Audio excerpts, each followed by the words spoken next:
Welcome to the Lotco Business Podcast, a show all about helping you as a retailer, brand or creative understand the actual business side of running your business. I offer straightforward practical advice about the nitty-gritty of making money from your creative passion. We will be covering bite-sized business and marketing lessons as well as interviews with experts and trailblazers in the fashion, homewares and design industries. My name is Melissa Robbins. I'm a business coach, colour-loving, non-coffee drinking Melburnian. Let's get into it. Hello and welcome to today's podcast. I'm super excited to have a guest today, Alex McCabe from Kip&Co. Now, Kip&Co, if you don't know, is an Australian homewares, apparel and gifting company full of print and colour and texture, and they are a fiercely proud female-founded and led ethical company. First of all, welcome, Alex. Thank you so much for being here. Thanks for having me, Mel. Now, I did say to you, I think that I don't even know how to describe Kip&Co anymore, because you have just started like creating the most amazing products and such a huge variety. So how do you describe Kip&Co now, like who you are? It is a very broad breadth of products we offer now. So what started as bedding back 12 years ago has expanded into what we now call a lifestyle brand, which is really just intended to be an all-encompassing umbrella for all of the things we currently do and all of the things we might dream up in the coming years. But the signature element of it all is that it's bright and fun and colourful and irreverent homewares and apparel for the whole family.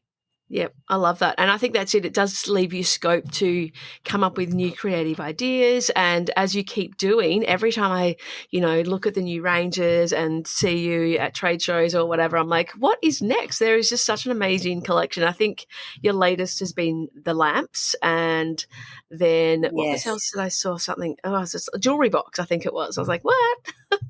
Yes, I know. I mean, that's what has always been the thing that motivated us and what got us into the business to begin with, was this genuine passion personally for homewares. And I feel like that opportunity there is almost never ending, because we're always finding new things in the home that we feel like there's a chance for us to Kipify, for want of an actual word. So yes, you're on the money. Lamps is our latest passion, and there's plenty more coming. Yeah, I can't wait. I love that. I just think, every time I'm like, what else could they possibly do? And you do it with, I think as well, that, as you say, like what that gap in the market is, and really looking for where there's, as you say, for you to put your Kip&Co version on it and spin on it. Yeah, that's right. And I think that's the test for us about when we come up with a new product idea, can we make that Kip? Because there's no point in just doing a plain white lamp, because there's plenty of them already on the market. So what would the Kip version be of that? And for the most part, there's a chance there for us to really, I guess, give it that little edge and bring some colour or texture or print to the product as well. And that has a kind of signature Kip look then. And so obviously I say this all the time in the podcast, I'm like, obviously, no, it's not obvious to everyone else, but in the company there's yourself and Hayley and Kate. Can you just tell me a little bit about, I know you've got lots of other team in your, in your world as well now, but what are the different roles that you each play? Yes. So the three of us founded it about 12 years ago, and back then we really shared everything. We did everything together. So Kate has a background in finance. So she would, in addition to design, she took on finance. And then my background is kind of marketing, comms and legal. So I was a bit more involved in those areas. And Hayley has an amazing natural affinity for creative direction and product development. So while we all definitely have a very fluid roles, that was loosely how we broke them up. And then slowly, very organically, we've added team members as we've felt, we're kind of bursting at the seams and we needed help in X. We've added that team member. And now we have a team of just over 20 team members who gratefully far more experienced and incredibly expert in their fields, much more than we are in each of those individual areas now. So we're playing a really different role, which is around that, bringing that company knowledge and the brand DNA, which really lives in us, and providing that support and advice to each function within the business rather than being on the tools all the time, with the exception of design, which is the area that we still kind of manage ourselves. And then we've excitingly just appointed a CEO. That's our first CEO that we've had. And yeah, they're due to start in the next few weeks, actually. So that will be amazing and a really big step for the business. Yeah, that's huge. And as you Yeah. say, like you've gradually added those other roles where they were required and needed. And yeah, now having someone, because that's the thing as well, like you aren't necessarily in the office, in the space or in working there every day. So having someone be that guiding light is going to be amazing. I think so important for the team to have a manager who's in there on the ground with them every day. Kate and Hayley and I have always run the business really flexibly. That's how it was set up from the get-go. And so we've maintained that. But as the team has grown, their needs change. And so, yeah, I think it would be really wonderful for them to have someone with that level of expertise there Absolutely. beside them, shoulder to shoulder. Like, great learning opportunity for them, but also just so exciting for the brand. Mm. And I think that's as well, that's something you haven't been afraid to do is to employ people who, yeah, as you say, know more than you in those particular areas. Like that would be, Yes. I think some people would be threatened by that, but I think that as you have done it, you've gone, okay, they are way better at, let's say, sales or wholesale than, we Yeah. are particularly. So let's get someone who is focused on that. Yes, absolutely. I don't think any of us have ever been, too worried about relinquishing a particular area of the business where we've recognized the end result will be better for the brand. So why wouldn't you?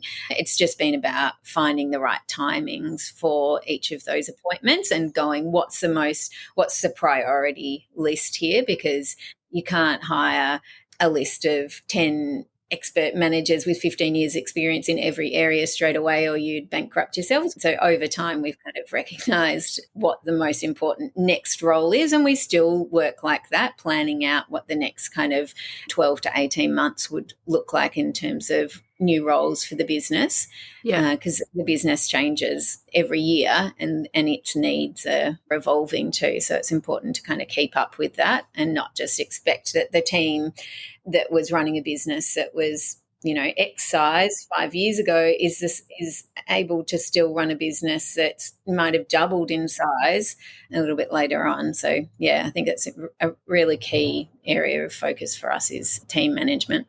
Yeah. And who were some of the first roles that you employed or you started with, like to get, once obviously you started, 12 years ago. So it's been a long journey. Or yeah, it has been a long journey. You've done an amazing job in that time. But what were some of the first outsourcing things you did? So I think the first thing that we recognized was just not in our core skill set was website development. So we outsourced that to a freelancer and he built the website for us. But the first paid employee role was customer service. And that was just recognizing that needed to be someone who was really doing it full time to be responsive to customers. So that was our first role. And then a wholesale sales role, which you noted before, and I know you've met Tegan over the years. So yeah, she has been with us a really long time, and we've been very lucky with our staff. We've got a lot of people who have been with us for 6, 7, 8 years, which is great. Yeah, well, I think I was one of your first stockists in Melbourne back when I had my children's store. So Yes, back early days. I think I actually had the first you might have range. had the first season. Yeah, Yeah, first season, yeah. So I've still got a lot of it, don't worry. The longevity of it is amazing. And good. yes, when I had my retail store, I had a full cupboard full of a full house actually of Kip&Co. So there's definitely a lot. Yeah. And it has evolved so much. So, and as you said, it's gradually gotten into different areas of the home or the house and, expanded so much. So who does all the sourcing? Like I know when you first started, you obviously would have done that, but do you still do that now? Do you all work as a team to do that? Yeah, so we design the products in Melbourne and then we'll figure out what the right supply chain is for that product. Most of our stuff is made in India and that's where we started manufacturing, but we shifted some product to China both as a supply chain risk management strategy to kind of spread the risk, but also because when we entered into apparel, they have kind of technical expertise in China that doesn't exist to the same level in India. So we'll look at what the product is and where might best suit it. And then in India, we have an agent. She was really our first kind of partner with the business. So she was there from day one, the three of us and this agent in India, and she's on the ground there and she will find the right factory to produce the product. So that is incredible.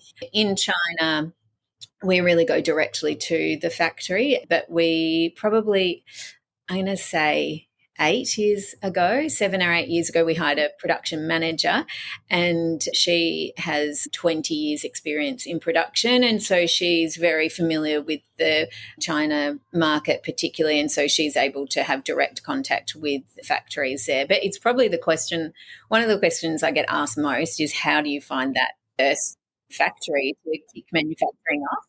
Yeah, the agent is a good one because I do talk Yeah. to people about that. Like, they know everyone, they have relationships with people, and you do pay them a fee or a sourcing fee and stuff like that. But the deal that they're going to get you and the opportunities they're going to get you in front of, or the relationships they can start, way above the cost of what it would cost you. Yeah. Sorry, the value they Yes. give you is way above what the cost is. No, yeah, I know what you mean, and I completely agree. I feel like it takes so much of the unknown away when you have an agent that you can be relying on, because yeah, that could really make or break your business. I think that first run that you do, because it's a big investment. The product obviously is like the biggest investment, really. I think we always say that first little bit of money that we had when we started the business, we pretty much split between building a little website, paying a photographer, and getting the product here. That was really it. So, yeah, it's a big chunk of it, and you want to make sure that you're investing that money right. And with other manufacturing, I guess that's as you say, like it is just a lot of research, right? Like you've got to ask different people, and people do hold the manufacturers close to their chest because you don't want everyone to know that sort of thing. Yeah. But there are certain times where it's relevant to share, or I think, as you say, using agents or just Googling and trying to find it yourself and trying to figure out, go to the trade shows or the exhibitions that happen when there are manufacturers going to those sort of things too. Yep, exactly. And you're right. I mean, I don't typically share our agent or our key suppliers, but if there are suppliers that we're no longer using because we're not doing that product that fits with them anymore, then I don't mind kind of sharing them. And there are certainly expos in India, in Germany, in Hong Kong, in China that you can go to, and you can Google them and find them. And a lot of our suppliers would attend those. And there's some now that have offices in Melbourne too. So it seems really overwhelming, but I think it's just like anything, you just got to start, and You got to start, yeah. yeah, you'll figure it out a little bit along the way. Yeah, definitely. And I think that's where, even I think the one in Melbourne, the Sourcing Expo, like that's a great source of manufacturers and stuff too. Like it's a great starting point to even just if you're local or if you wanted to find somewhere you don't have to necessarily travel to.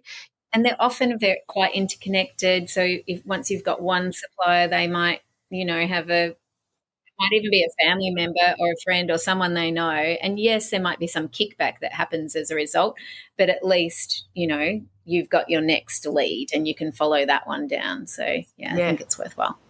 And yeah, you can start small. Like not everyone has a 1,000 unit minimum. Like you can definitely start small. Like your guys' first runs, I'm sure, weren't huge when you first got going. Yeah, absolutely. And still now we come up against minimums that are too high for us. And then you just have to make a call of, well, you can either cut that product or negotiate with them that maybe the price is going to be higher if you get below the minimum. But that's probably still better than you sitting on a warehouse full of stock. So, yeah, I think there are a few different ways to skin the cat. And we definitely were very clear at the beginning that we weren't willing to get 1,000 units of quilt covers. We only wanted, honestly, I think we probably got like 20 or something like that. So Yeah. yeah, if And there's you when there's a will, there's a way. Yeah, definitely. And I guess that's where also having the different channels though has helped you now as well, because I know at one stage you weren't indenting as much, but you obviously added that in terms of you created the range early enough that you could sell to your wholesalers to allow for ordering. And then Yeah. you're obviously having a retail sales as well. Yeah, yes. I've almost forgotten that period, but you're totally right. So we used to, when we first started, because we really were getting their minimums, even if we'd negotiated the minimum down a bit, it didn't impact us so much what the stockers ordered because that's all we could kind of afford anyway. And we knew there was still going to be buffer in there for us to sell on our website after wholesale because, it was probably just you and one other stockist that first season. So once they had taken what they wanted, we still had enough for our own website. And that was sort of simple then. But as we've grown, and we have the potential in some products to go over the minimums, then it gets a little bit trickier and you need to be a bit more sophisticated about your ordering. The catalyst actually for us going to indent, though, was when we went to the US. We launched in the US probably 6 years ago. And the advice that was given to us then was that the stockists there would want to order on indent quite far out. And so we changed our business model to fit them. We don't actually have any stockists in the US now, but it really revolutionized how we do business in Australia. Just one of those things that you don't think that's what the outcome is going to be or the reason that you did it, but it actually has been a positive for the business because I think it's allowed us to be much tighter in our ordering and to get a read from our stockists about what products they like and don't like. And that's another input into what our order numbers will be. So, yeah, it's an important kind of step in our process now. Yeah. And I mean, it's always a balance, right? Keeping your wholesale happy and your retail and still selling retail as well as in your own online business. How do you manage or juggle that? Like, is there any sort of thing there that you could talk on? I think having the two separate teams so that we have a wholesale team who's always advocating for our stockers and has always got that wholesale hat on. There are kind of guidelines, I suppose, that we have internally about how long before we would take something to discount so that doesn't, and we're clear with the stockists about that. So for the most part, at least, there's no surprises policy. Yeah, and then I think beyond those kind of guidelines, loosely called guidelines, it's really about having a very transparent and open relationship with the stockists as much as you can. And to do that, you need to invest in your wholesale team. So we only have a team of 2, but they punch well above their weight. They feel like a team of about 5, and they manage close to 400 stockists, I think it is now. And they've come up with lots of processes and systems so that the stores can be jumping in and out and checking what's coming and knowing, all the information is at hand to them, and then having that kind of personal relationship as much as possible as well. Yeah, definitely. And I think it's really important. So you touched on there the US, and so are most of those stockists that you have now, those 400 or around about Australia, New Zealand, or where are they distributed? Yes. Yeah, they're all Australia, New Zealand now. We might have one in Asia. We did have probably about 20, I think we might have got up to, don't quote me on that number, in the US. But when COVID started, we decided to pull back from the US because right at the beginning, when everyone was, not sure what COVID would mean for your business, we were looking to kind of minimize risk to us. And so we reduced our order by cutting the US, and we pulled out of our US warehouse and stopped US PR firm and all of that, and kind of like consolidated things in Australia and stopped doing the US trade shows, obviously, because you can't travel there. And as a result, I think, of all those actions, US stockists have kind of declined in number slowly over the years. We still had Urban Outfitters until quite recently, But like many of those really big stockists, it might not be that you're getting a great total profit from them, and they have pretty brand hard awareness. terms. So it's more a brand awareness thing, exactly. Yeah, the vast majority of those stockist numbers now are in Australia and then a smaller number in New Zealand. And so that's your focus. You're sort of like, this is a better strategy for us to focus on this area and just keep this rolling and growing and, you know, refining this area as well. I think so. In a post-COVID era, we've just, I guess, had a realization that the Australian market is plenty big enough for us right now. There is a lot of room to grow still. And I think with the uncertainty in recent kind of market conditions, can just kind of consolidating what you're doing and focusing on what you do well and improving that around the edges has actually been the right strategy for the times. I don't know what will happen in the coming years, whether we would look to expand internationally again or not. I mean, never say never, but hopefully that's something the new CEO can help guide us on, because it's a really big question. Yeah. And I guess, as you say, like the refining now, and you've added that breadth as opposed to, you know, scaling the actual locations. You've edited the brand in that way as well and grown in that way. Yeah, that's right. And there's lots of different ways that you can achieve growth in your business, and depends what your growth ambitions are too.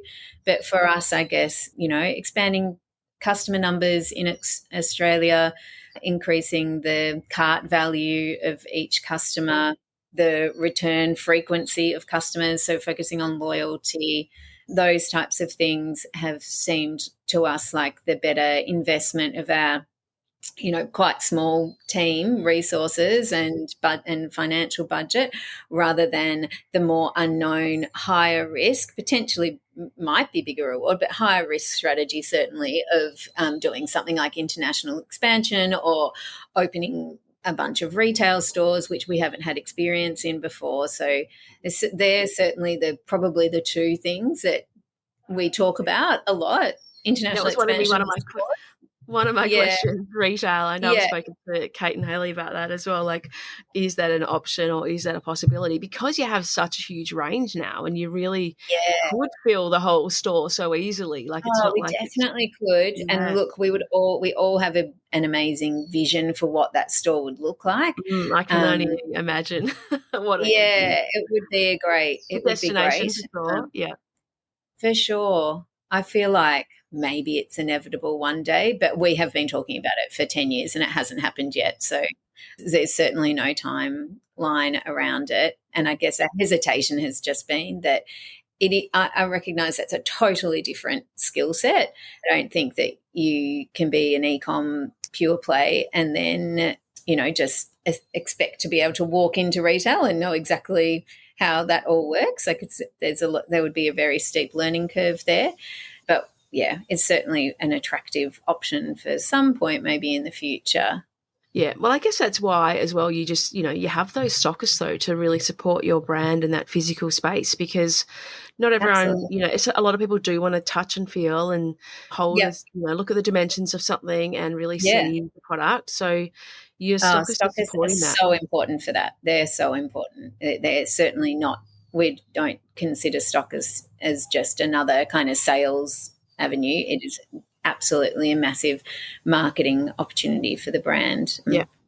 Yeah, I feel like that's of equal importance, and we really value, you know, that it's mainly women who run these stores, all these amazing creative women who do a great job at merchandising the product in store for us. It's fantastic. The challenge, I suppose, for us that you alluded to is that our range is so big now that it's not really possible for many stores To carry the whole range. And there are very few even that would have a full bed set up to display it. And I think sometimes product like ours needs that visual representation in situ to see how it kind of will pair back together, because it can be sometimes print on print can be intimidating to some people.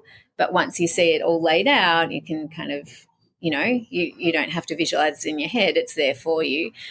So, yeah, we're trying to kind of think of other ways to help customers with that. And that's been part of the bed bundle that we launched earlier this year, I think that was, which is an online kind of visualization tool, obviously. You love that, stacking it up. And I mean, you sort of had that a little bit in terms of when you used to do your wholesale showings, that you would hire a space, or essentially a house, and kit it out with all Kip products, which was an amazing representation of how you saw the brand and how you saw it, in situ, as you say.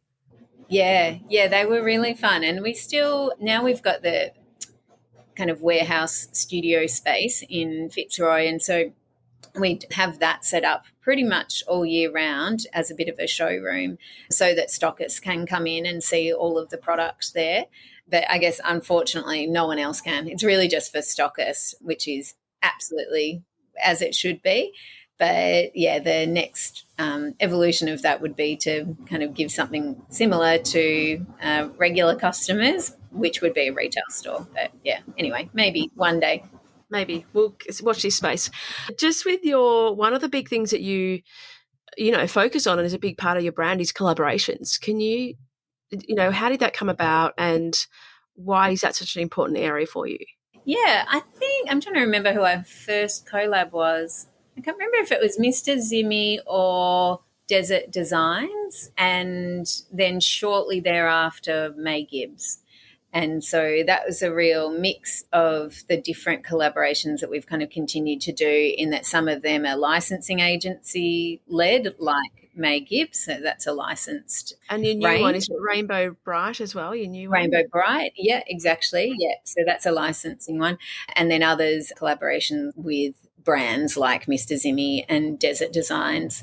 I think those early days really proved to us the success of the collaboration model.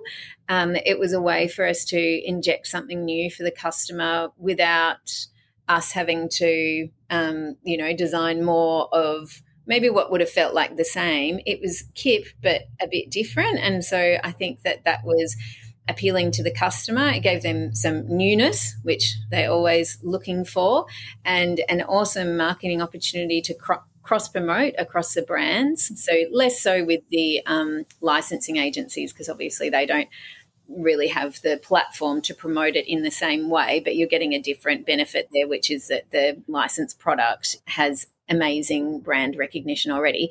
But for those other ones like Mr. Zimmy and Desert Designs recently, and the more current Ken Doan, for example, that name recognition and cross promotion that he can do for us is really critical. And they're just super fun for us too. I think we are passionate about supporting other artists and other brands, and so we always partner with ones that we love ourselves, and it's a real thrill to be able to work with some of those people. And that's something that Kate has really led. She's the one who will either be reaching out, so we'll come up with a wish list of people we might want to work with, and she'll be the one who reaches out to them and keeps knocking on the door. I mean, with Ken Doan, she was literally knocking on the door for about 7 years before he said yes. So that was a massive high five moment for us, and a win for persistence.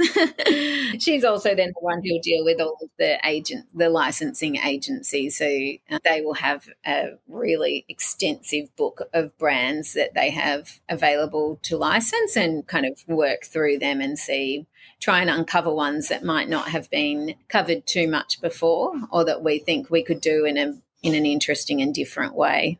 Yeah. Okay. No, that's amazing. And so, so much you've, grown so much over this time. What advice would you give to anyone starting out now, or, trying to get their brand to scale or grow?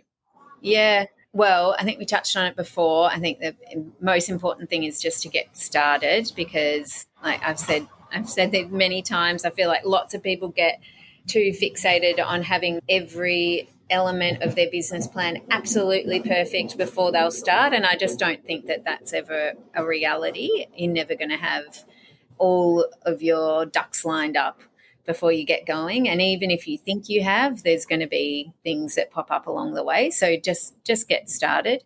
And then I think for me personally, I was still working when I started the business, and I think that helped a lot in terms of the that we didn't have the financial pressure on the brand to immediately start making a profit. So just be realistic, I guess, about what your financial circumstances are, and don't put too much pressure on yourself that the brand has to succeed within X amount of time or it's over. I think if you can do it in a way, because these things do take time, or at least in my quite limited experience, but they do take time.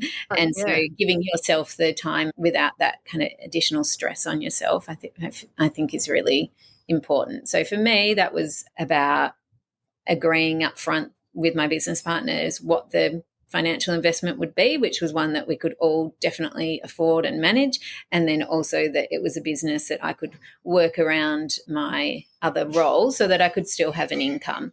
Kate and Hayley had little kids when we started, so for them that they needed it to be something that could work around their young family as their priority. So I think just kind of, I don't know, being honest with yourself about what you think you can achieve, because you don't want to flog yourself and it not be fun, because it should be something you enjoy.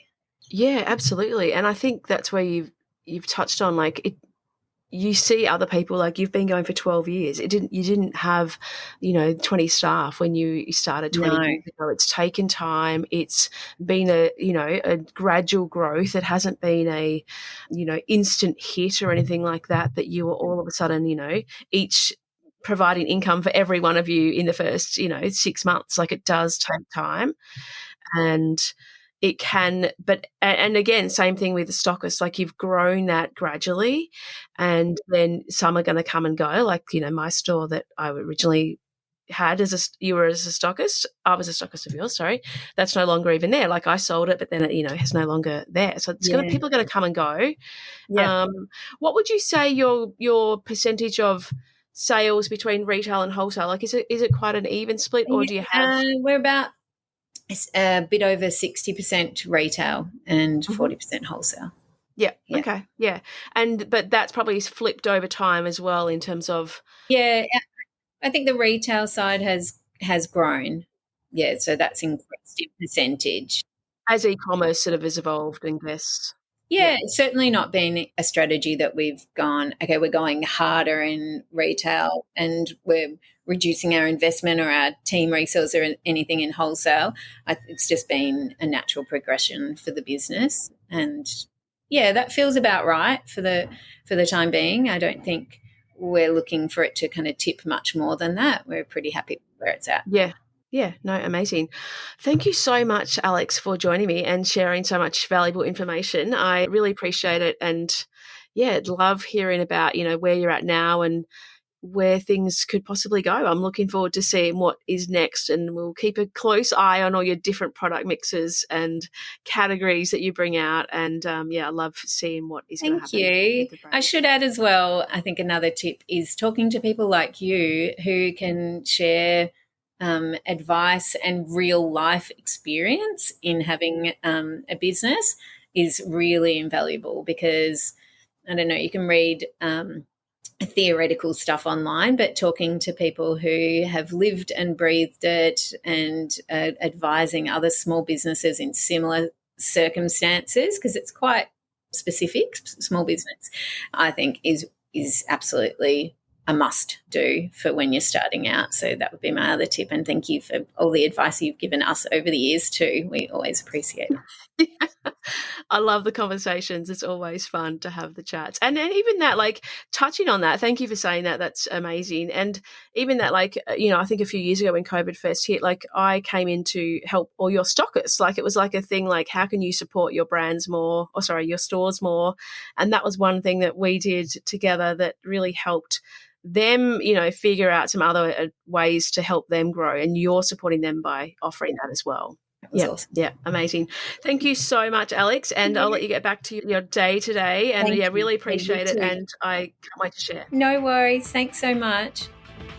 Thank you so much for listening to the Kip&Co Business Podcast. If you enjoyed this episode, please make sure you subscribe to receive future episodes as they are released, and I'd be so grateful for a review on Apple Podcast. If you would like a copy of the show notes or any of the links mentioned today, please jump onto my website at thelotco.com.au/podcast. Have an amazing week, and I look forward to chatting to you again soon.